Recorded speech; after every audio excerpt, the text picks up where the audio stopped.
Hi friends, welcome to my channel. ఇప్పుడైతే మనం టేస్టీగా గోంగూర అండ్ రొయ్యల కర్రీ అయితే ఎలా చేసుకోవాలో చేసేద్దాం. దానికి ముందుగా స్టవ్ మీద గిన్నె పెట్టుకొని కొద్దిగా ఆయిల్ ఈ విధంగా బాయిల్ అయ్యాక మనం పొట్ట తీసి పెట్టుకున్న ఎండు రొయ్యలను అయితే వేసుకొని 10 minutes పాటు బాగా బాయిల్ చేసుకోండి. బాయిల్ చేసి పెట్టుకున్న తర్వాత పక్కన పెట్టుకోండి.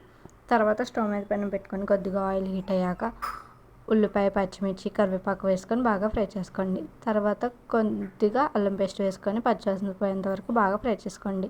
ఈ విధంగా ఫ్రై అయ్యాక మనం బాయిల్ చేసి పెట్టుకున్న ఎండు రొయ్యలను అయితే వేసుకొని అవి మొత్తం 5 to 10 minutes బాగా ఫ్రై చేసుకోండి. చేసుకున్నాక శుభ్రంగా కడిగి పెట్టుకున్న గోంగూరను అయితే వేసుకొని 10 minutes పాటు బాగా కుక్ చేసుకోండి. ఈ విధంగా కుక్ అయ్యాక 2 టమాటాలను అయితే గ్రైండ్ చేసుకొని పేస్ట్ వేసి 10 minutes పాటు కుక్ చేసుకున్నాక టేస్ట్ సరిపడా ఉప్పు, కారం వేసుకొని కొంచెం గరం మసాలా వేసుకొని 5 minutes కుక్ చేసుకోండి. అంతే అండి, సింపుల్గా గోంగూర ఎండు రొయ్యల కర్రీ అయితే రెడీ. టేస్ట్ అయితే సూపర్ ఉంది. ఒకసారి మీరు కూడా ట్రై చేయండి. ఈ వీడియో మీకు నచ్చినట్టయితే లైక్ చేసి సబ్స్క్రైబ్ చేయండి.